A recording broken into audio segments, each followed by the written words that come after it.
Amos 9:11. In that day will I raise up the tabernacle of David that is fallen, and close up the breaches thereof, and I will raise up his ruins, and I will build it as in the days of old.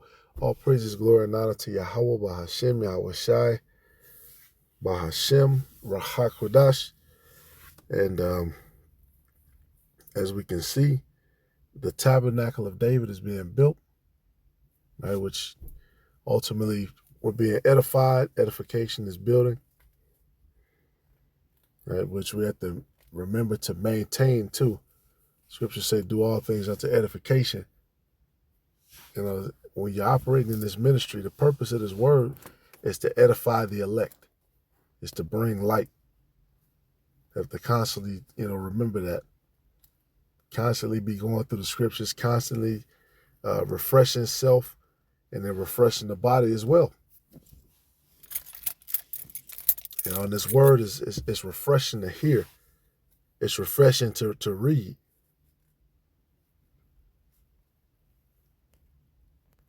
Of course, you get convicted, but it's a refreshment.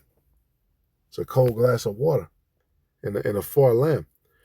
It says, back to Amos 9:12, though, it says that they may possess the remnant of Edom and of all the heathen, which are called by my name, saith the Lord that doeth this. Right? And that's the remnant of Edom is going to be possessed. And see, that's how you know also the so-called Esau is the white man, because all the scriptures support the fact that they're going to have Edom is going to be ruling in the last days, of course, right? End of Edom. Jacob is Edom is the end of all things. Jacob is the beginning that followeth.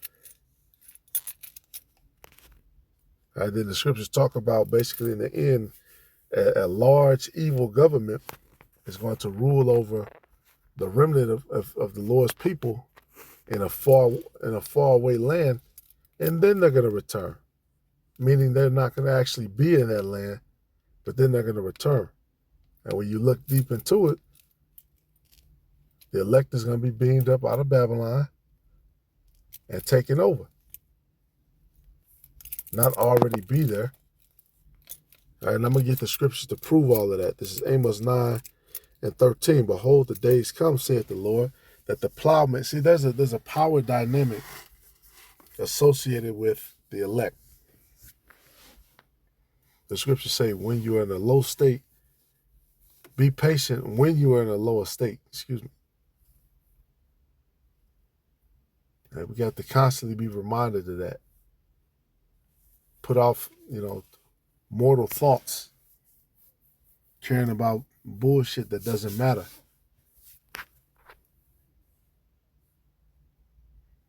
Verse 13, behold, the days come, saith the Lord, that the plowman shall overtake the reaper.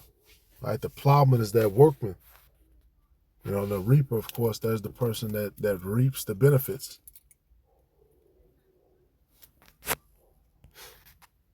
Right? And the treader of grapes, him that soweth seed, and the mountains shall drop sweet wine, and all the hills melt. Right? And a mountain is a representation of a government, a large government. And that's what this place is. It's ruled by a multinational government, which the head of is America. All right, this is the woman, the whore that rideth the beast. No, it doesn't say that and my people will be over in my land and they will fight against the heathen, and then I'm going to save them and the kingdom of heaven. No, doesn't say that. You guys don't fit the script. Right? Ecclesiastes 10:6. Folly is set in great dignity, and the rich sit in low place. And that's currently what's going on. The rich are sitting in low places. We're not in the best positions.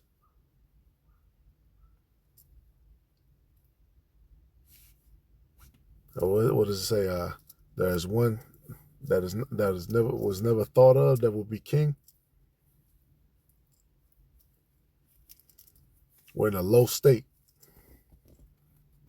and that's okay because the Lord is about to take His elect up and set them up. Right? That's why all these things are from low to high. It says, Ecclesiastes 10:7, I have seen service upon horses and princes walking in service upon the earth. I've seen service upon horses. Right? Those people who are really supposed to be lowly in a high position. This is Proverbs 30:21. For 3 things the earth is disquieted, and for 4 which it cannot bear. The point being, for a servant when he reigneth. Why? Because a servant is gonna, somebody with the mind of a servant is not gonna be in the seat of rulership well. Now, are we servants? Did Yahweh Shah come down as a servant? Did he serve his men? Absolutely. But he still has the mindset of a ruler. A servant, somebody who's just, they're simple. Usually the visionary, that's the person in authority in a righteous kingdom. Here's a quick article. But it say, woe unto them when a king is a child.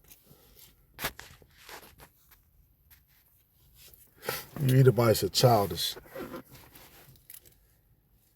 You've had all this power. You've had 500 years to reign and still had the same issues, still around the world fucking with everybody, still having the same problems.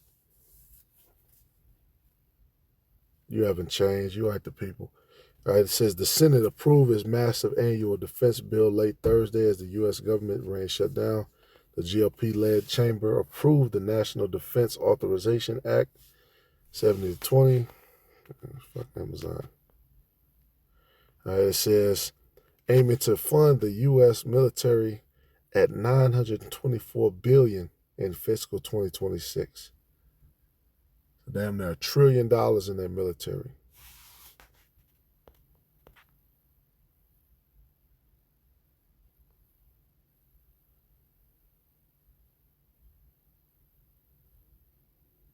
The House version passed last month had a lower line at $893 billion. So they're investing in these forces.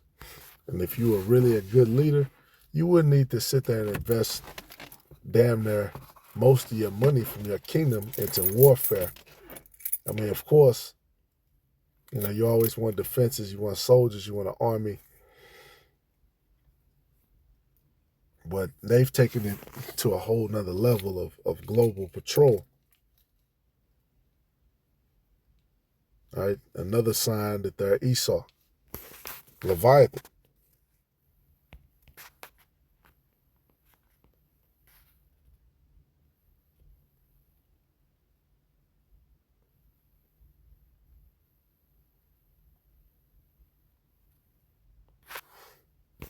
Isaiah 20:71, in that day the Lord with his sword great and strong sword shall punish Leviathan, the piercing serpent, even Leviathan, that crooked serpent.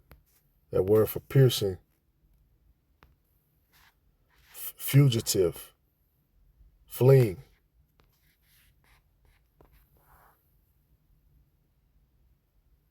The crooked serpent.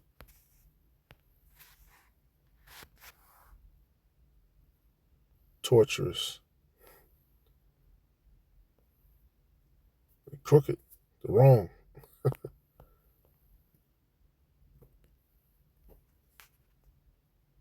So, and that's a thing for their army. Why do you need to have all of these forces and all of this chaos and people covering their face? Why do you need all that? If you know that you're such a good ruler.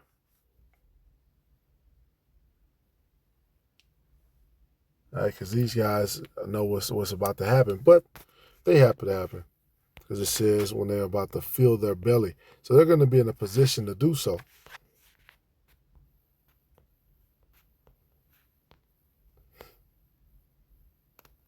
All right, Job 20:23, when he is about to fill his belly, so he eating. That's what they're about to do with this digital system. They want to keep track of all transactions and you know, everybody's fucking pockets is fucked up because they could just turn up the prices on everything.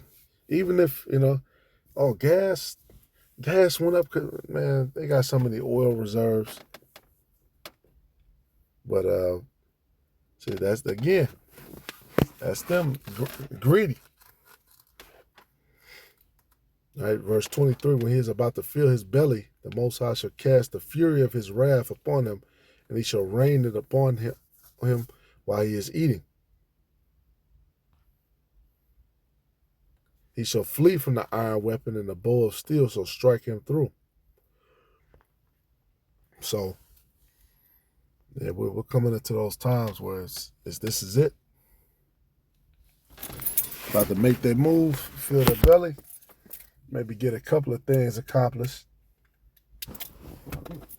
But you're not going to be able to get full. The plan is going to go AWOL. It's going to go crazy. All right, and that bow of steel is going to get you. And we all know what that is. All right, but with that, I want to give all praises, glory, and honor to Yahweh Ba'Hashem, Yahushai Ba'Hashem, Kakadash, the ones, the apostles and elders of Great Millstone. Shalom to the elect.